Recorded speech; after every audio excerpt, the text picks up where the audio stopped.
Welcome back to my YouTube channel Prakash BPM channel में आपका स्वागत है। बात करते हैं कि दोस्तों जेडीएस में हमारे 3 प्रकार की वैकेंसी निकलती है। इसमें कोई एग्जाम होता नहीं है, मेरिट आधार पर इसमें वैकेंसी निकलती है। बात करते हैं कि 3 प्रकार की वैकेंसी कौन कौन सी होती है जेडीएस में। जेडीएस में फर्स्ट होती है जो बीपीएम होता है, ब्रांच पोस्ट मास्टर। एबीपीएम होता है, असिस्टेंट ब्रांच पोस्ट मास्टर होता है। बात करते हैं कि जो डाक सेवक होता है, एक तीन वैकेंसी होती है। अब सैलरी की बात करते हैं। इसमें टीआरसीए डाक सेवक का होता है 10,000 और एबीपीएम का भी टीआरसी होता है 10,000। बात करते हैं कि बीपीएम का होता है 12,000 और इसमें डीए अलाउंस के बारे में बात करते हैं। डीए होता है, इसके अंदर 53% डीए होता है, तो समथिंग बीपीएम की सैलरी 19,000 के समथिंग बन जाती है पर मंथ। और बात करते हैं एबीपीएम की सैलरी के बारे में बात करते हैं तो एबीपीएम की सैलरी 15,000 के समथिंग बनती है। डाक सेवक की भी 15,000 होती है सैलरी।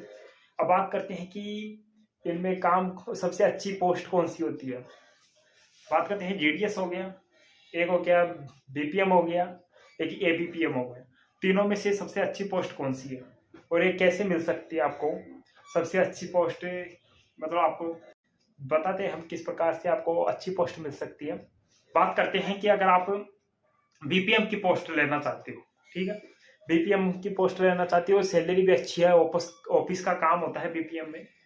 बात करते हैं कि बीपीएम में ऑफिस का काम तो होता है, पर अगर आप चाहते हैं कि आपको बीपीएम की पोस्ट लेनी है तो अगर आपकी 10th में अगर आपकी अच्छी परसेंटेज है, समथिंग 95, 96, 97, 98, 92, 93, ये भी चलेगी वैसे, पर अच्छी परसेंटेज है ना, 90 से अबाव परसेंटेज है, तो आप सबसे फर्स्ट परफॉर्मेंस है आप बीपीएम को देना। क्योंकि अगर आप बीपीएम को देंगे तो आपको बीपीएम की पोस्ट मिलने के ज़्यादा चांस रहेंगे। वैसे आपकी थोड़ी कम परसेंटेज है तो आप एबीपीएम को दीजिए। अगर यानी सेकंड परफॉर्मेंस, फिर आप अगर अच्छी परसेंटेज है तो फर्स्ट में तो आपको बीपीएम देना है, फिर सेकंड में आपको एबीपीएम दे देना है और फिर थर्ड में आपको डाक सेवक देना है। बात करते हैं कि अगर आपने फर्स्ट परफॉर्मेंस ना आपको बीपीएम दे दी और आपकी परसेंटेज है कम, फिर आपका सिलेक्शन नहीं होगा।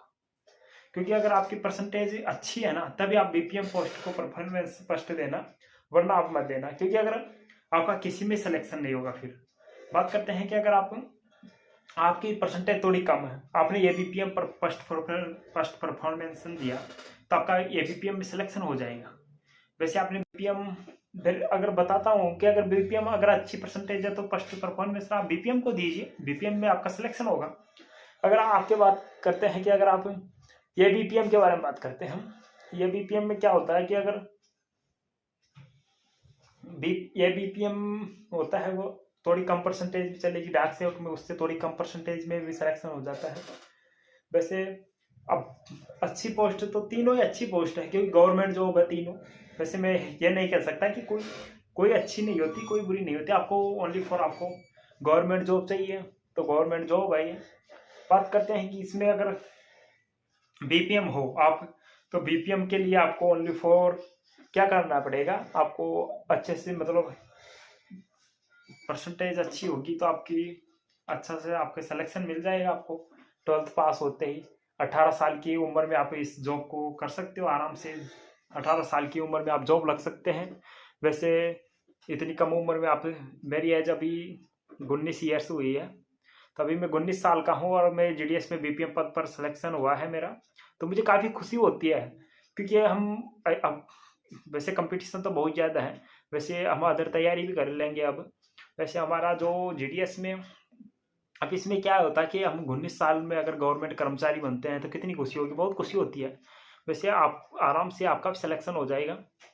बात है कि अगर काम के बारे में बात करते हैं, काम क्या होता है, बीपीएम हो तो बीपीएम का आपको चार्ज ही ऑफिस का दिया जाता है, क्योंकि पूरा चार्ज ऑफिस का आपके पास होता है। ये बीपीएम होता है, आपके अंडर में काम करेगा ये बीपीएम।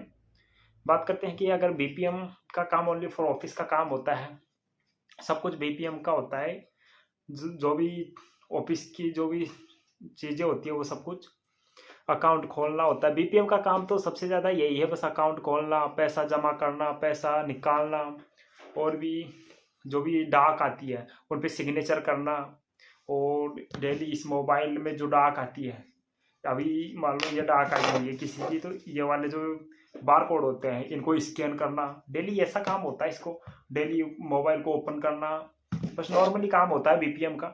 बात करते हैं कि एबीपीएम का। अब एबीपीएम का काम होता है, एबीपीएम का भी अब अगर एबीपीएम कोई है तो अच्छे से लास्ट 1 घंटे में काम निपटा सकता है अपना भी। पर अभी मान लो कोई एबीपीएम का काम बस इतना होता है, अगर 4-5 डाक आ गई तो इसको स्कैन कर लिया हमने और एबीपीएम को दे दिया, एबीपीएम इस डाक को वितरित करके आ जाएगा।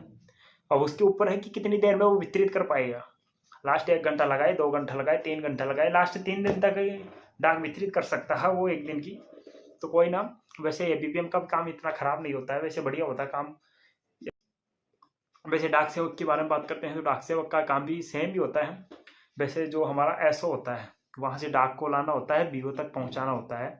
वैसे आज मतलब जो भी अभी हमारे तो ये सिस्टम है कि यहाँ मतलब जो भी एसओ होता है, एसओ से बस में रखनी पड़ती है डाक, और वहाँ से जो बीओ है वहाँ से जो अपने एबीपीएम है वो डाक को उतार लेता है। बस इतना काम होता है, और फिर वो डाक वितरित कर देता है यहाँ लाकर। काम भी सेम है, बस सैलरी थोड़ी कम होती है बीपीएम की, बीपीएम के बजाय।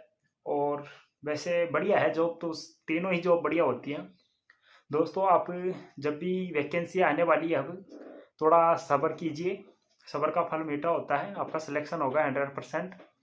वैसे बात करते हैं कि अब मैं तो ये नहीं कह सकता कि भाई जॉब खराब है, क्योंकि जॉब खराब नहीं है, मेरे लिए तो खराब नहीं है, मेरे लिए तो सही है जॉब। अगर मैं खराब भी बता दूंगा जॉब को, फिर बोलेंगे कि सर खुद तो लग गए भाई, तो क्यों मेरे लिए कमेंट करेंगे कि सर आप छोड़ दो, खराब है तो जॉब। पर मेरे लिए तो बढ़िया है जॉब। अब जॉब बढ़िया है, वैसे आपको संभालना पड़ेगा। जो